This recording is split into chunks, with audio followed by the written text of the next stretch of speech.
to snake chain it. Stay in a line, you know? Yeah. You want to kind of be in a line because you don't want to be too close together so that when the Dark Knight falls and he jumps in, everybody gets silenced. But you kind of want to be able to position yourself where Pancake can help you out with the Searing Torrents. Oh, if he jumps onto Pancake, even better. Everybody else gets free reign. But everybody else is dependent on Pancake to kind of keep him at bay, or maybe even Super Red to get that first initial stun, get that silence. Doesn't matter as long as Super Red lives. Chibi forced to use the retreat very early on, and Zoran, he's looking for some punches onto Pancake. Pancake should be able to walk away with this, but just like what we saw in the past 2 games, the majority of SRG's game, the difference is just the roamers, right? Zoran gets priority for 2, whereas for Pancake, he's gonna take the long road. Yeah, he's gonna take his time with this. Common Emblems coming in from Pancake as well to make sure that his mana is up on top of the Impure Rage.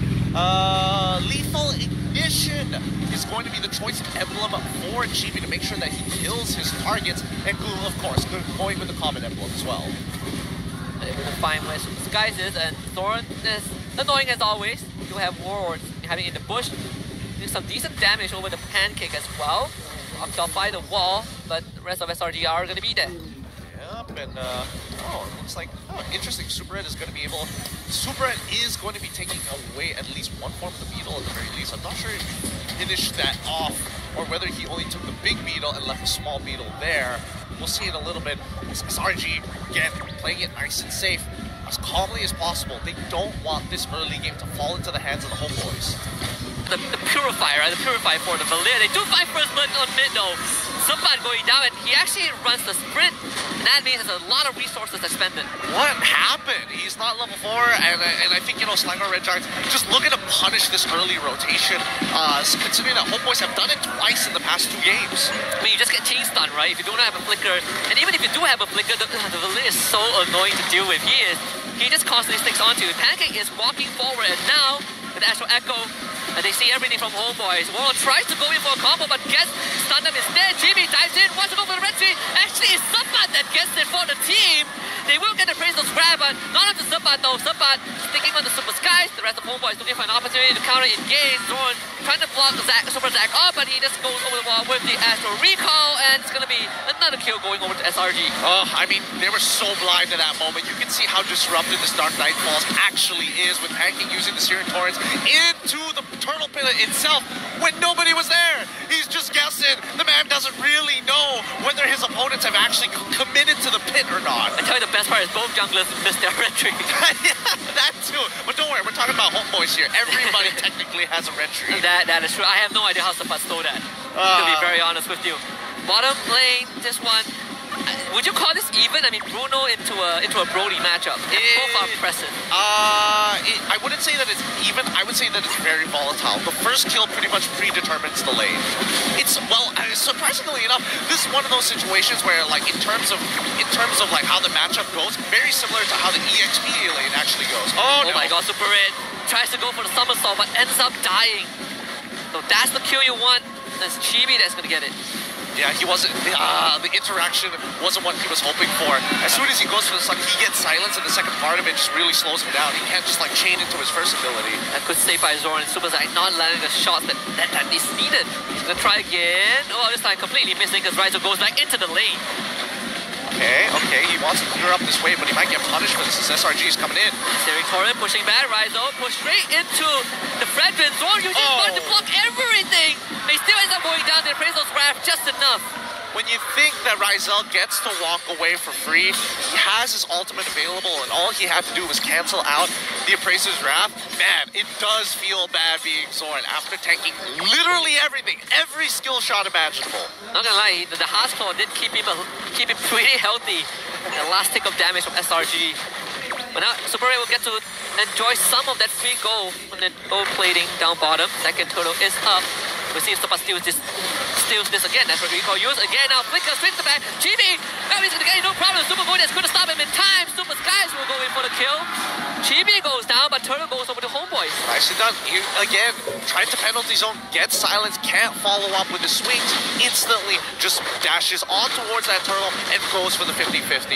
Nicely done for the side of Chibi. But so far, I think that Homeboys is actually managing well against Pancake on this Valir. Like, yeah, it is kind of annoying, but it's not the end-all be-all. Oh Who's gonna get this? Super Skies? Oh, no problem. Finds that purple buff to take away some resources from Chibi, who is, again, a level ahead of this Frederick. Down my bottom side though, Super Zack all by himself as the wave is being proxy. We are seeing a bit of a lane swap here for the side of SRG. They want to make sure that their EXP laner is nearby to make the difference, or they're trying to set up a play. Lord will be there. Thankfully, Super Gojas will show up in time, so no dive onto Super Red. And the fact that they unlocked the bottom tier 1 means that Super Red now gets a lot more space to work with. The recall, the wave reset hit towards the top side. Whereas for Chibi, start off purple buff, it's going to be slowed down a little bit. Supat will be found out as well. Not the easiest target to kill. Super Skies will stick onto him. Supat forced to use the split. Yeah, just a complete waste of time. He can't really do much. And even though Supat has died twice, he's still pretty tanky. So Gojas has to stop this dive. Tries to use the penalty zone, gets knocked out into the air by the wild charge, and ends up dying. So Homeboys getting the punish. He had to pull back a couple of paces there, but inevitably he would have been too close to a wall, and it would have been an easy engage coming in from Grok anyways. Very nice attempted regardless. Let's see whether or not SELANGOR Red Giants are able to get a trade up on top side tier 1 though, unless Homeboys has something to say about it. I feel like they should, yeah, no problem doing that. Super Red will take care of the job. Bottom side shoved in as well. Rizzo will go for the recall. I mean, the past 30 seconds, Homeboys have been able to gain control to a lot of the map, right? Because SRG, they're trying to keep Super Red safe, make sure that he unlocks the side wave. And now they gotta reset and reclaim control of the map. The third turtle there. It's gonna be slow paced here. Very low kill count, dead even from either side with very slight goalie from SRG. And it's just volatile. It goes back and forth. Here we go. Where's the Dark Knight Falls? There it is. Chibi against Super Gojas with the engagement. Chibi! Oh, he just walks in and steals the turtle. Super Gojas. He has done his best, but it's not enough to keep Chibi away. As Draco and Princess Ram, no, not the hitbox, not big enough. Pancake flickers forward to find a kill, can't find it, but Warlock will drop to Super Gojas that slams him in the face with a big hammer. Rizal needs to run away. Pancake too close to the sun. Rizal dashes. Super Gojas can't get in range, but does find the damage. Rizal dashes to the side, makes it out with his life. Zoran is going to be able to block this shot, no problem, and Homeboy walks away. Oh, they whiffed it. They whiffed the most important abilities, and then they got greedy to try to finish him off, giving free auto attacks for Rizal to actually heal up from the execution damage. So that's what they needed to do. Once he's executed, don't give him an opportunity to auto attack you. Just move away. They couldn't judge it. They couldn't see whether or not that the indicator was clearly telling them that he was in execution range. And wait, Chibi, he's gonna get hit by it, but at least they know 3 members from the side of Homeboys towards the top side of the map. Rizal, there's something about this man. Just can't kill him. We'll try to Rizal. He is now feeling extremely confident. You see, we say that 1 kill can set the gold laners apart, while Rizal has 2. How do they play this out? I think for SELANGOR Red Giants, they just have to stall until Super Red has gotten at least like 3 items already down the bag. Because so far, they have the exact same game plan, but the only big difference is that Chibi has been able to be stealing away these neutral objectives away from SRG, even though they have first position on it. It's just a waste of time, but finally, will be taken out by the praise of Rav. Took a lot from SRG to make that happen.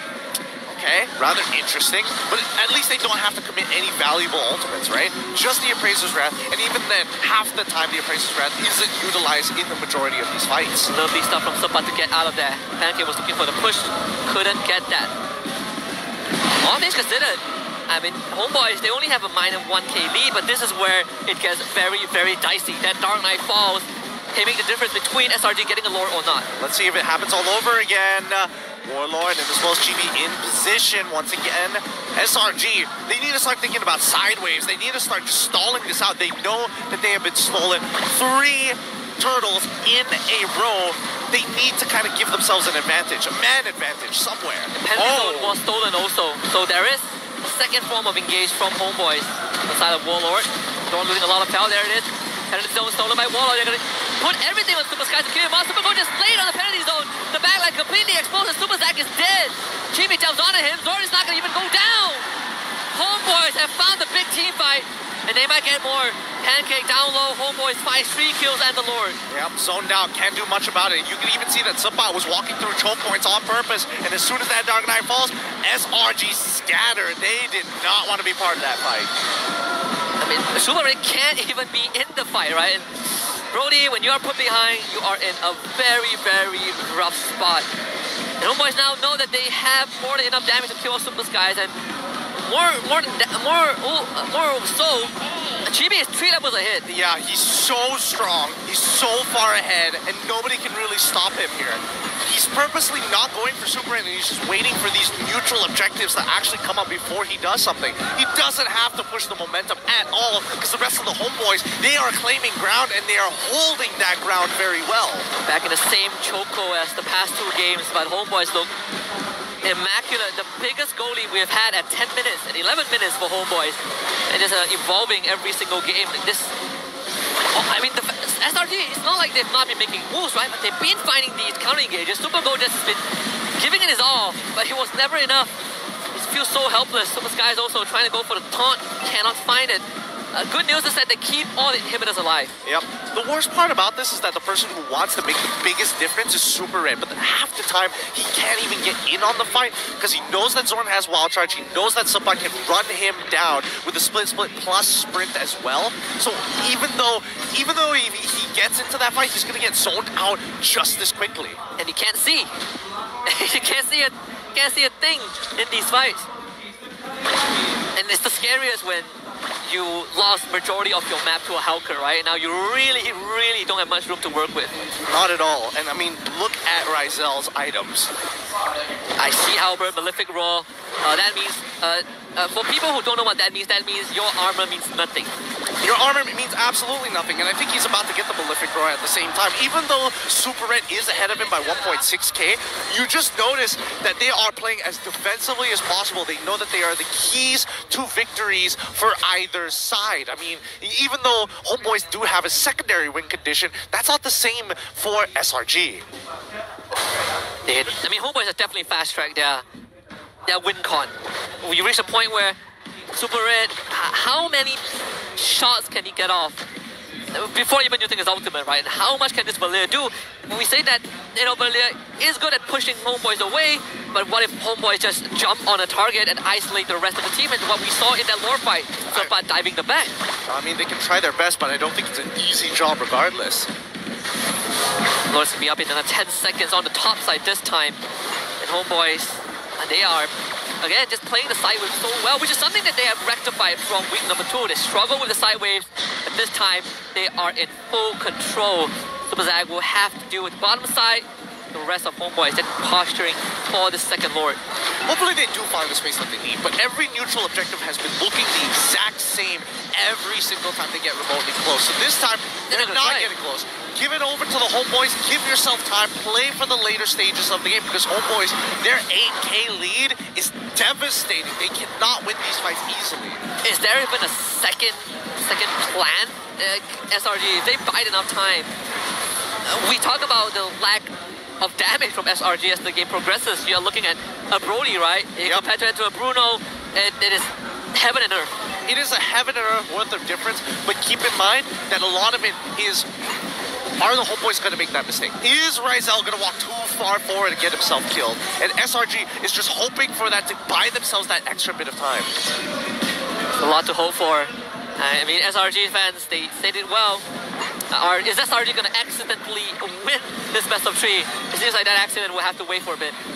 Zorn just got the immortality, but as well, so both the meat shields have second life. Zorn will crash on the bottom side. Zorn is going to flicker it, get the ball shot on the Super Gold only. Sabat just in the back. Use the actual echo, Sabat taking massive damage. That's the immortality gone. GB now switches on the line, goes to the back, tries to go for the one shot. Can't find any, gets bursted out. And that's exactly what SRG are looking for. 2 dead with Homeboys and SRG home. An attempt was made, and we see the idea coming in from the side of the Homeboys. They minimized the collateral damage, only losing 2 of their members, and told everybody else to get the heck out of there. We've got the advantage off of the first Lord that we were looking for. Now it's the second Lord, but now we're going to have to wait a little bit longer to get over the finishing line.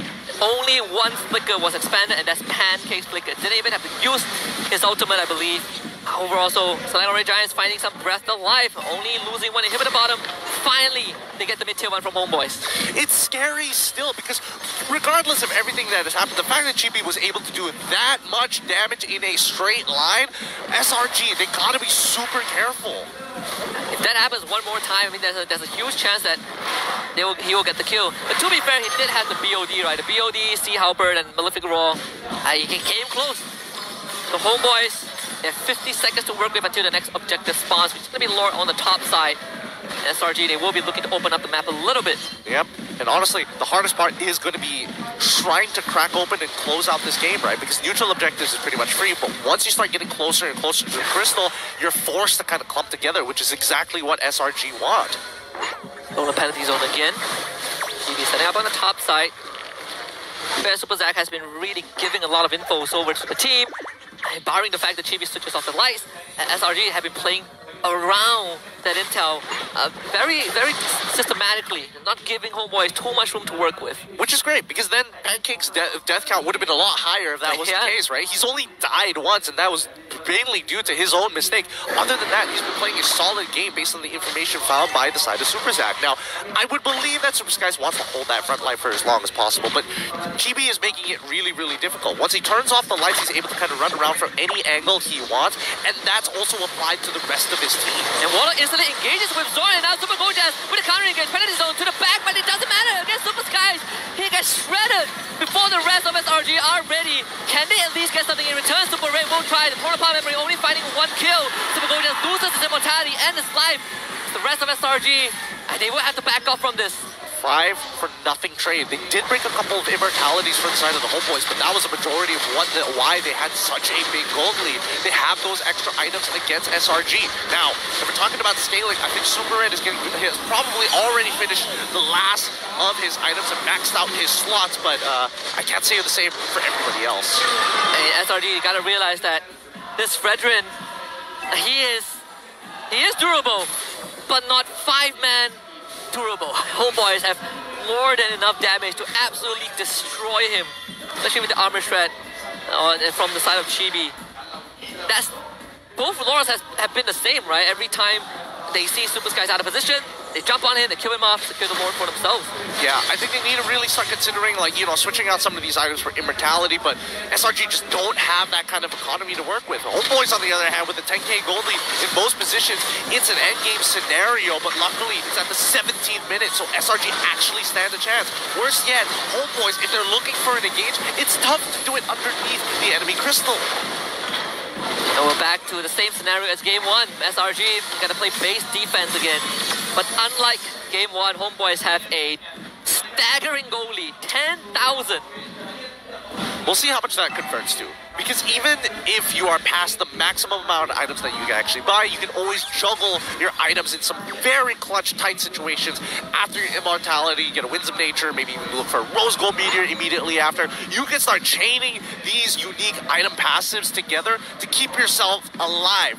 But against SRG, it can be a little tough. Keep in mind that we haven't seen Super Red gone for the big clear with the torn apart memories to take out 3 or 4 members all at once. We haven't seen an ideal fight for SRG just yet.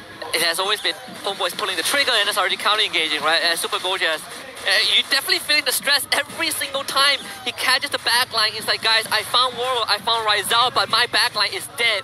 What can I do? I can't catch up with them, with my team, because they are so, Homeboys are so fast.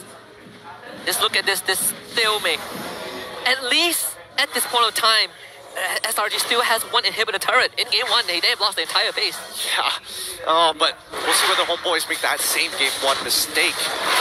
Don't think they will. I think they've really warmed up this time, and they're really going to take it very tactically, right? I'm getting, you know, vibes from past iterations of Team SMG where they really like to play it slow and low. Oh! 10k, gonna be forced to go away. Super Gojas even using the penalty zone, and now this bad news for SRG. Homeboys, they're just gonna pincer them. The front line does not exist for SRG in this game. Super Ray is trying his best. Pancake, he's stuck. And this could be it for Homeboys. Rizal finds the shot. Warlock, he's gonna pick him forward.